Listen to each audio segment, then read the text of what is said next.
Hello everyone, welcome in this session of English Yuvak Bharti Standard 12th, Poem 2.5 Father Returning Home.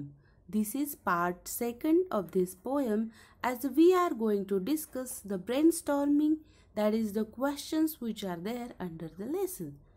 विद्यार्थी मित्रमैत्रिणींनो, पहिल्या भागामध्ये आपण कवितेचे विश्लेषण पाहिले आहे आणि इथे आपण खाली दिलेल्या ॲक्टिव्हिटीजवरती चर्चा करणार आहोत. A1 activity. Discuss with your friend the difficulties faced by the father in the poem. कवितेमध्ये आपण कवीचे वडील जे आहेत ते कोणकोणत्या प्रश्नांना तोंड देतात, त्यांचं रोजचं रुटीन कसं आहे ते पाहिलेलं आहे. तर त्यातून आपल्याला जी माहिती मिळालेली आहे त्यानुसार discuss with your friend the difficulties, त्या डिफिकल्टीजची चर्चा आपण इथे करणार आहोत. The first is the father he has to travel Delhi by a local train. So Delhi traveling by a local train. Second, he has to working hard till late night for family members. He has to travel every day, and that is why we found that he is going from an uncomfortable journey. An uncomfortable journey is there.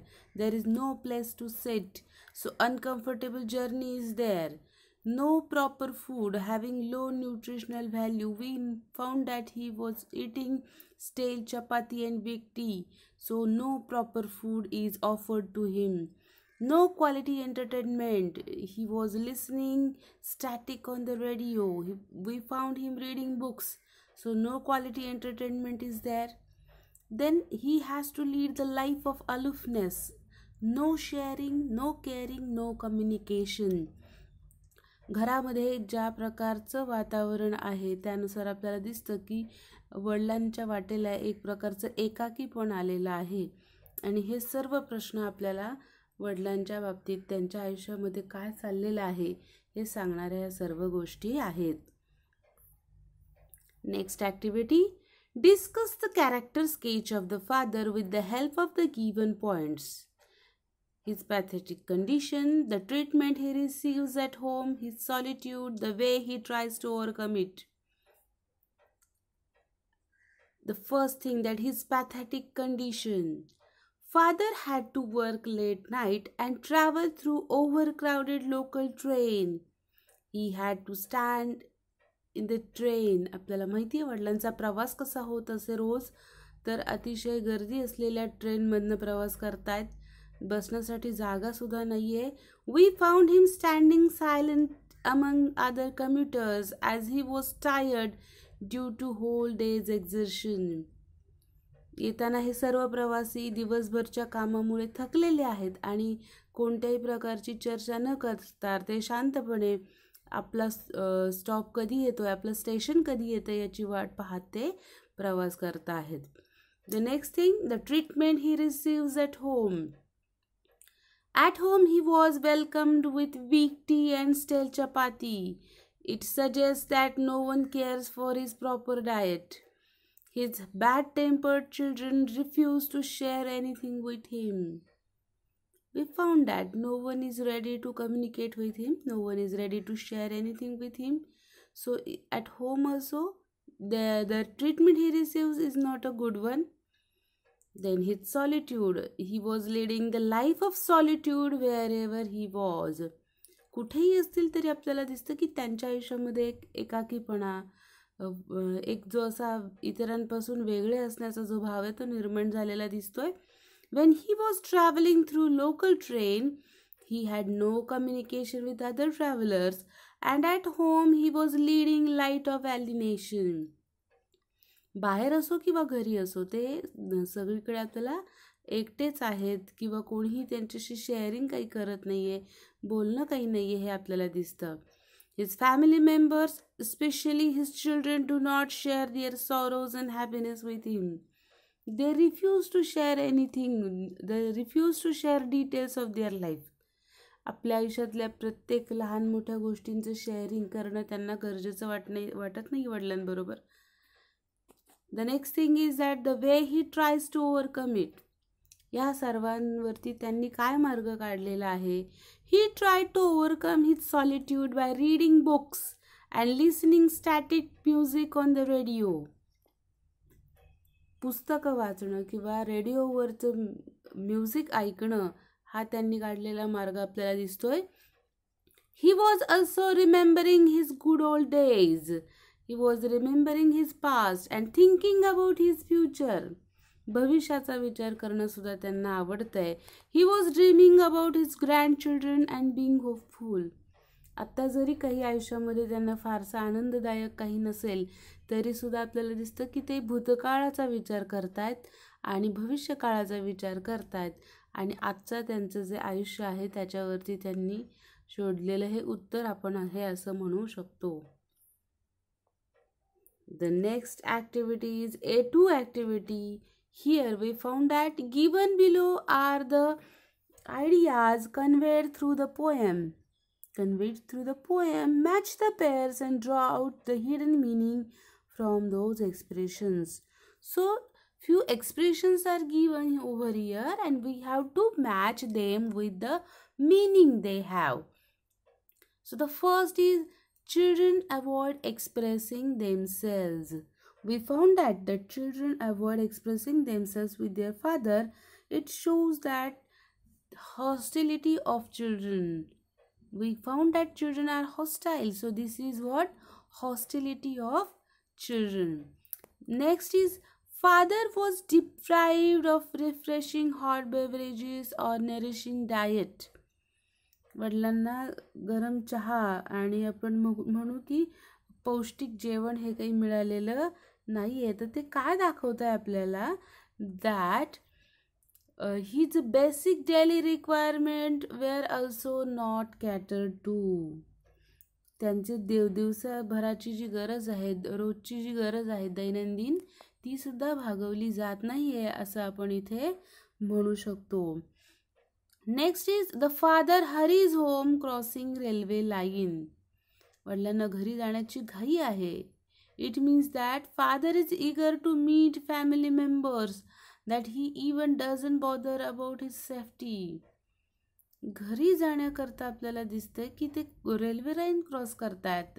Actually it is not safe to cross railway line. आपल्याला माहिती आहे की अशा प्रकारे railway रूळ जो आहे, railway track जो आहे तो अशा प्रकारे क्रॉस करायचा नसतो. पण वडिलांना घाई आहे घरी जाण्याची आणि तिथे आपल्याला दिसतं की ते रेल्वे लाईन क्रॉस करून घरी जात आहेत घरच्यांना भेटण्याकरता, म्हणून घाई करताना आपल्याला ते दिसत आहेत. The next is the father was destined to listen only to the cracking sounds on radio on media, that is radio. So he was destined to listen only to the cracking sounds on media. So we found that the answer is the father couldn't even fulfill the least expectations of entertaining himself.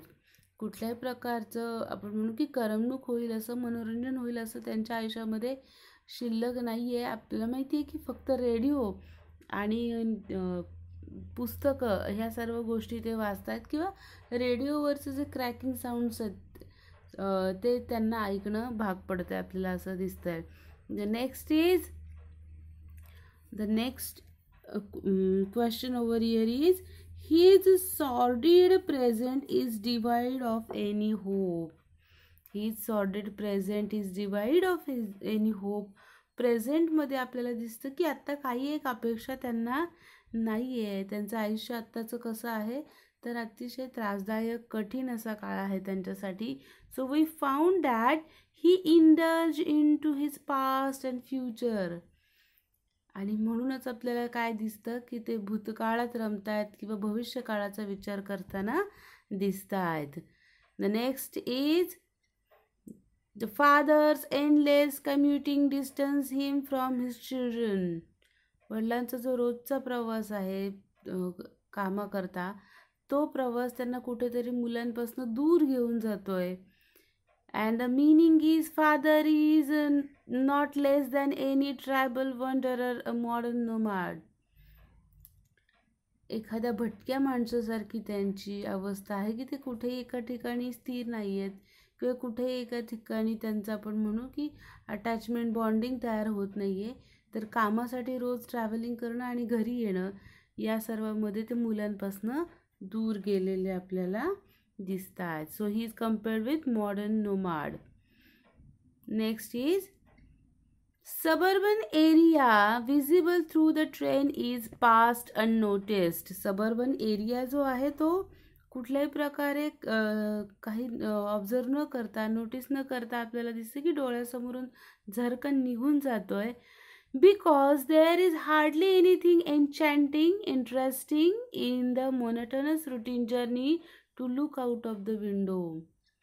रोज त्याच मार्गाने प्रवास करणारे सर्व प्रवासी आहे आणि बाहेर खिडकीतून काय दिसतं हे बघण्याची कोणतीही उत्सुकता त्यांना तिथे राहिलेली दिसत नाही. So suburban area visible through the train is pass unnoticed. काहीही त्याच्याकडे लक्ष न देता आपल्याला दिसतंय की एकामागून एक स्टेशन्स हे जात आहेत. ही जस्ट अज a small word dropping from a sentence. वडिलांना एखाद्या छोट्याशा शब्दाबरोबर वाक्यातल्या एका शब्दाबरोबर कंपेअर केलेलं आहे. He is just as a small word dropping from a sentence. आपल्याला इथे दिसते की वडिलांची तुलना कशी केली गेलेली आहे. And the answer is he has the least value in the society where his presence or absence might hardly make any difference. वडिलांचं अस्तित्व कसं आहे की समाजामध्ये आपल्याला दिसतं की ते असणं किंवा नसणं यांनी काही फरक पडत नाही. तर ते ट्रेनमध्ये होते म्हणूनही काही फरक पडलेला नाही आहे आणि ट्रेनमधून उतरल्यानंतर सुद्धा काही एक फरक पडलेला नाही आहे. हे सर्व दाखवणारं हे वाक्य आहे. The next is he doesn't get a place in a crowded train. वडिलांना ट्रेनमध्ये बसण्याकरता जागासुद्धा मिळालेली नाही आहे हे आपण पाहू शकतो. याचाच अर्थ की काय आहे, he is going through an uncomfortable journey. वडिलांचा जो प्रवास आहे तो अतिशय त्रासाचा असा आहे, अनकम्फर्टेबल जर्नी आहे आणि हे सर्व आपल्याला या वाक्यातनं समजतं आहे. So these are the answers to here we have a list of all those expressions and meanings, and matching of them is given over here, so you can take help of these answers also. The next is find the lines to prove the following facts from the poem. या fact सांगणाऱ्या कोणत्या ओळी कवितेमध्ये आलेल्या आहेत. that father is deprived of good food. चांगल्या दर्जाचं सकस अन्न वडिलांना मिळत नाहीये हे सांगणाऱ्या कोणत्या ओळी आलेल्या आहेत कवितेमध्ये. Home again I see him drinking weak tea, eating a stale chapati, reading a book. In this line we found that he was drinking weak tea and eating a stale chapati. It means that he is deprived of good food. The next is children did not have a healthy relation with the father. And the line is, his sullen children have often refused to share jokes and secrets with him. ही जी ओळ आहे ती आपल्याला दाखवते की मुलांचे काही वडिलांबरोबर फार चांगले संबंध किंवा हेल्दी रिलेशनशिप तयार झालेली नाहीये. The poet deals with the theme of man's estrangement from a man-made world. Analyze it with the help of the poem. कवितेच्या सहाय्याने आपल्याला सांगायचं आहे की ह्या भौतिक जगामध्ये किंवा ह्या मानवनिर्मित जगामध्ये आपल्याला दिसते की माणूस हा कुठेतरी एकटा पडलाय. मानवनिर्मित म्हणजे इथे आपण भौतिक जग आपलं जे रोजचं रुटीन लाईफ आहे किंवा आता हे मॉडर्न एज जे आहे जिथे माणसानेच सर्व गोष्टींची निर्मिती केली आणि त्यामध्ये तो कुठेतरी एकटा पडलेला आहे. तर हे कवितेच्या सहाय्याने आपल्याला चांगल्या प्रकारे सांगता येऊ शकतं. With the help of this poem, we can conclude that a man is detached from the world which is made by him. एक प्रकारची डिटॅचमेंट आलेली आहे. He is just leading a mechanical life. यंत्रवत आयुष्य त्याचं तयार झालेलं आहे. He has no attachments or bondings left. तर आपल्याला दिसतं की त्याचे कुठेही बंध निर्माण होत नाही, भावनिक बंध निर्माण होताना दिसत नाही आहे. So we found that he has no attachments or bondings left though he is sincere towards his duties. आपले काम ते प्रामाणिकपणे करताना दिसत आहेत, तरीसुद्धा बॉन्डिंग्स त्यांचं कुठं तयार झालेलं दिसत नाही आहे. In a train, he has no communication with anyone, and at home, he is just a figure, not a family member who is being loved and cared. आपल्याला दिसतं की कामाच्या ठिकाणावरून येताना इतर प्रवाशांबरोबरही त्यांचं काही बोलणं नाही आहे, आणि घरीसुद्धा ते आहेत, फक्त त्यांचं कोणत्याही प्रकारचं बोलणं चालणं नाही आहे किंवा त्यांची देखभाल व्यवस्थित होत नाही आहे. So he is not being loved and cared properly. त्यांची व्यवस्थित काळजी घेतली जात नाही आहे. Just like a family member, they are not paying any attention to him. He has a painful and forced alienation in his family. घरामध्ये संवादच आपल्याला थांबलेला दिसतोय. कोणीही काही शेअरिंग त्यांच्याशी करत नाही आहे, आणि म्हणून हे अतिशय त्रासदायक आणि एक फोर्स्ड ॲलिनेशन आहे. घरामध्ये ते मुद्दाम बाजूला ठेवले गेलेले आहेत की काय, अशा प्रकारे आपल्याला एक वातावरण दिसतंय. That he has to face the forced alienation in his family. Thus we found him living a life which is dull, monotonous, exhausting and pitiable. त्यांचं जे आयुष्य आहे आपल्याला कसं दिसतं की डल रुटीन आहे, मोनोटनस रुटीन आहे, एक्झॉस्टिंग आहे, रोज अतिशय दमवणारं, थकवणारं रोजचा लोकल ट्रेनचा प्रवास आहे, आणि पिटिएबल, अतिशय आपल्याला त्यांची कीव यावी अशी अवस्था त्यांची झालेली आपल्याला दिसतीये. हे सर्व आपल्याला प्रातिनिधिक स्वरूपात दिसतंय, कारण मॅनमेड वर्ल्डमध्ये आपल्याला दिसतं की माणसाला ज्या प्रकारचं आयुष्याच्या तारखेला जगावं लागतंय, त्यातून आपल्याला दिसतं की ह्या जगामध्ये तो कुठेतरी एकटा पडत चाललेला आहे. The father contemplates about his past and peeps into his future, give reasons. वडील भूतकाळात डोकावून बघतायत आणि भविष्याचा विचार करतायत. हे असं का असावं, त्याचं काय रिझन्स आहेत? The father contemplates about his past and peeps into the future as there is nothing worth thinking in his present life. आपण आत्ताच चर्चा केली होती त्याप्रमाणे आत्ताचं जे आयुष्य आहे ते कसं आहे? Dull, monotonous, exhausting and pitiable. आता आयुष्यामध्ये काही एक एक्सायटिंग, थ्रिलिंग असं नाही आहे, आनंददायक असं काही एक नाही आहे, आणि म्हणून आपल्याला काय दिसतं? That the father indulge in about thinking about past and present. He is happy to recall his past and thinking about his future as it is full of hopes for him. भविष्याचा विचार करतात की जिथे त्यांना त्या भविष्यातनं काही अपेक्षा आहेत, आशा आहेत, आणि म्हणून ते भविष्याकडे बघतायत. Now he is living in a solitude. आत्ता मात्र काय एकांतवास आहे, एकटेपणा आलेला आहे. He is living in an isolation where he was trying to entertain himself by thinking about them. आत्ताचं जे एकाकीपणाचं आयुष्य आहे, कोणी कुठल्याही प्रकारचं शेअरिंग करत नाही आहे, कुठल्याही प्रकारचा संवाद दिसत नाही आहे, अशा वेळी भूतकाळाचा किंवा भविष्यकाळाचा विचार करणं हे त्यांच्यासाठी एक आपण म्हणू की आजच्या एकाकीपणावरचा मार्ग त्यांचा आहे असं आपण म्हणू शकतो. We can say that thinking about the past and dreaming about the future provides him escape from present situation. हे आत्ता जे त्यांचं आयुष्य आहे त्यापासून एक प्रकारची मोकळीक किंवा ह्याच्यातनं एक प्रकारचा आपण म्हणू की मोकळा श्वास त्यांना घेता येतोय जेव्हा ते भविष्याचा किंवा भूतकाळाचा विचार करतात. Where loneliness is his only companion. आत्ता मात्र एकाकीपणा, एकटेपणा हेच त्यांच्या सोबतीला आहे, म्हणून ते सतत आपल्याला भूतकाळाचा किंवा भविष्यकाळाचा विचार करताना दिसतात. Next is Complete the following using suitable describing words as appeared in the poem with the help of the words given in the brackets. So we have word bank over here. काही शब्द आपल्याला इथे brackets मध्ये दिलेत. Weak, dim, मडी, soggy, स्टेल हे शब्द आहेत आणि ते कोणत्या गोष्टींना डिस्क्राइब करण्याकरता वापरलेत.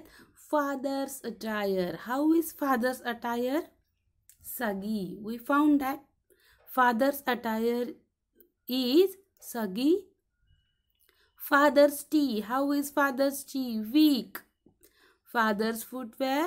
Muddy. Father's food? Stale. And father's eyesight? Dim. So these are the answers. Next is a fourth activity. Fare homeward through the humid monsoon night. In the above line, the weather is humid, not the night.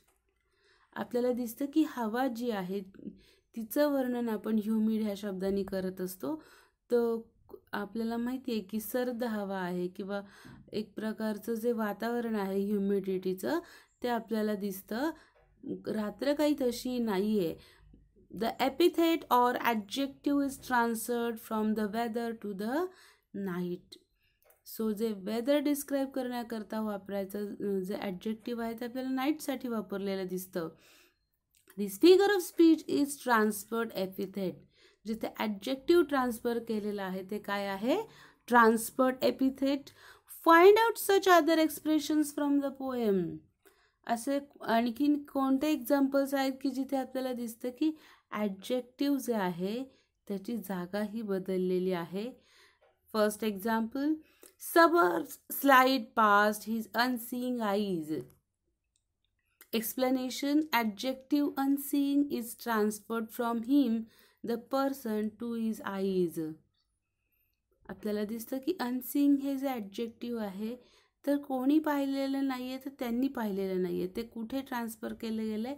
आईजसाठी. तर व्यक्तीच्यासाठी जे वापरण्याचं adjective आहे ते आपल्याला कुठे दिसतं की डोळ्यांसाठी वापरलं गेलं आहे आणि म्हणून आपल्याला दिसतं की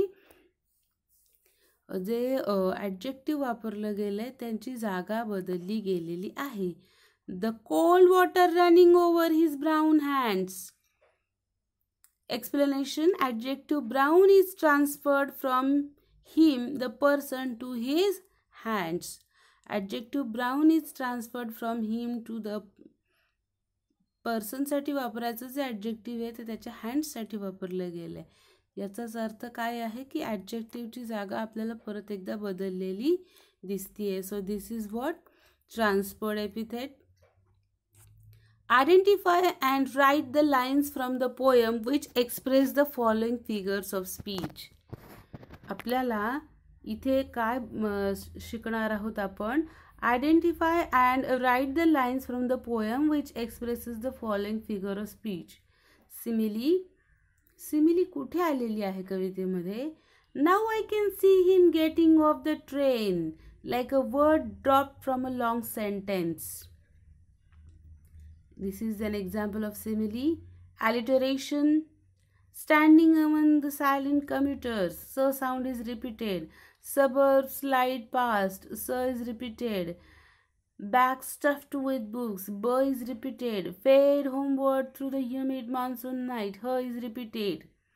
So there are many examples of alliteration in this poem. The next is onomatopoeia. Onomatopoeia is the figure of speech and we found it in listening to the static on the radio, dreaming. The word static is there. Static means monotonous music, continuous music, and the word static gives us knowledge of that kind of a music, and that is why this is onomatopoeia. I see him drinking weak tea, eating a stale chapati. Here, stale chapati stands for the stale food, that is non-nourishing food or diet, where the part symbolizes the whole, that is food. Guess the meaning of the figure of the speech. So the figure of speech is synecdoche. Synecdoche is the figure of speech and we found that what is the explanation of this figure of speech, that the part symbolizes the whole. Part जो आहे तो पूर्ण संपूर्ण जी idea आहे ती express करण्याकरता एक छोटासा त्याचा पार्ट आपल्याला वापरलेला दिसतो. So this is synecdoche. Other examples from the poem. Graying hair symbolizes old age. We know that the father of the poet he was getting old, and that is why with the help of graying hair it is expressed. Jokes and secrets symbolizes anything related to their life, that is the life of the children, that is their happiness and sorrows. मुलांच्या आयुष्यातल्या ज्या सर्व गोष्टी आहेत त्या गोष्टी ज्या त्यांना वडिलांशी शेअर करायच्या नाही आहेत त्याच्यासाठी आपल्याला दिसतं की जोक्स अँड सिक्रेट्स हे शब्द वापरले आहेत. So the part is used for describing whole. So this is the explanation on synecdoche. Write a counter view on the following topic. आपल्याला इथे एक टॉपिक दिलेला आहे आणि त्याच्यावरती आपण काउंटर व्ह्यू लिहिणार आहोत. Every day is a mother's or father's day. आपल्याला इथे काही मुद्द्यांची चर्चा झालेली आहे की प्रत्येक दिवस मातृदिन किंवा पितृदिन म्हणून साजरा केला जाऊ शकतो. If you love them you don't need to wait for such days.